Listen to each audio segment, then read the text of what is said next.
Hey everyone in YouTube, this is Darnell Sadler coming at you with a video. My video is about the Farson blade here.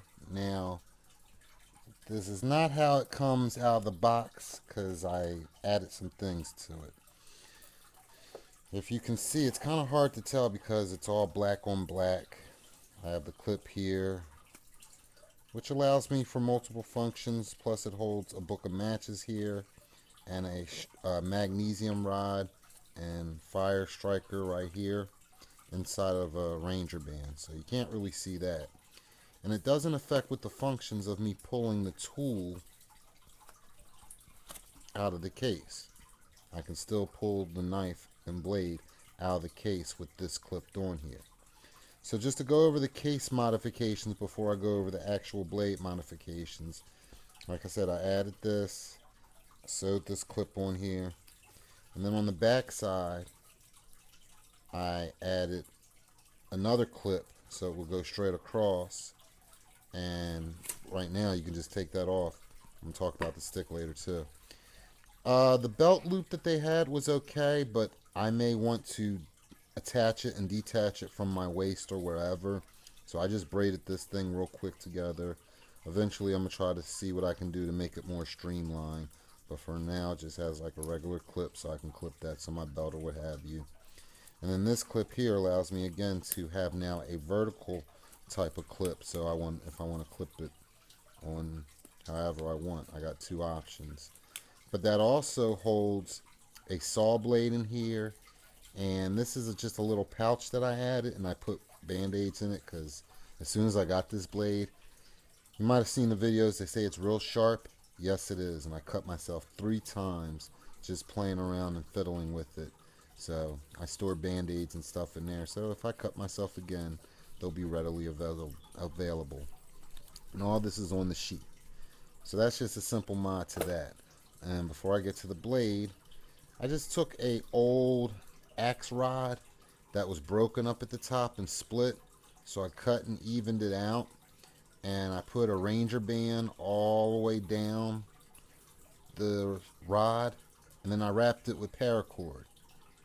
I'm going to tighten up the end here and maybe put a type of stopper of some sort. But this is like a good 10 feet worth of paracord that I can use for whatever. Have a handle here so I can do batoning with it, hit it down on what have you, and I always got the stick with me. Plus, because of this here, attaching this to the stick makes it a wonderful tool, and it keeps it from slipping. So that's a little stick that I carry with my blade at all times.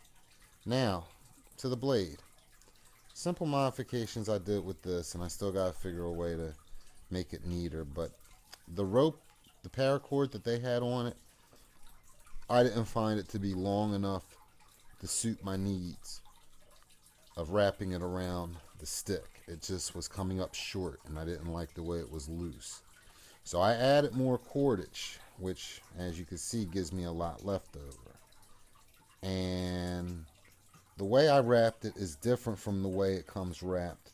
They do the cobra stitching on it, and I just found that that was big and bulky. Plus, it doesn't allow me to do quick release. But the way that I wrap this is very simple. Once I take it out of the hole here, it just makes it easier to unravel it.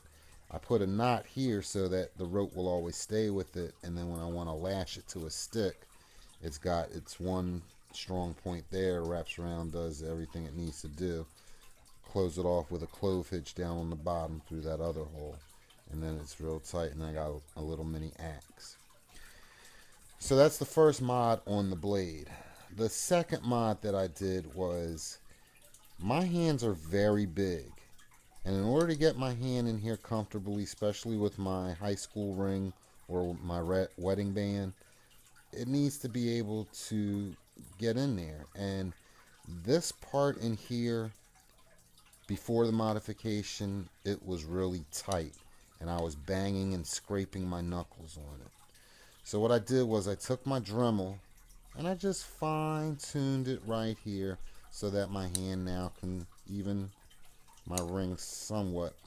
I mean, maybe gotta shave it down a little bit more, take my ring off, or just move it to the side, and then it can come through. But before with that other piece, the way it was on there, I couldn't get my ring through at all. So that was one of the first mods that I did on the blade handle. The second, or the third and the last final mod that I did, this blade goes all the way around, but it stops here, and you can use this for striking your flint for a spark, so I like that. But up here, it just stopped. The blade just came to a stop. And I found if I'm whittling or doing some things, I ended up putting another blade right here, just channeling it out. So now when I want to do fine work and I'm pressing against it, I have a sharp blade here that's going to work over whatever I need to work over. It's, better than working around this curved part here. And like I said, it stopped right there. So just imagine no blade right here. But I, grind it down enough so it's sharp enough. I can make it sharper, but for right now, it does the work. I can scrape stuff off that I need to, and the whole purpose why I did that. So this is Darnell Sadler coming at you with my modifications to my Farson blade tool, survival tool. I like it. Haven't really been able to do much with it as of yet because I'm still in the process of modifying it and making sure it's 100% Darnell Sadler ready for the field. All right. Thank you.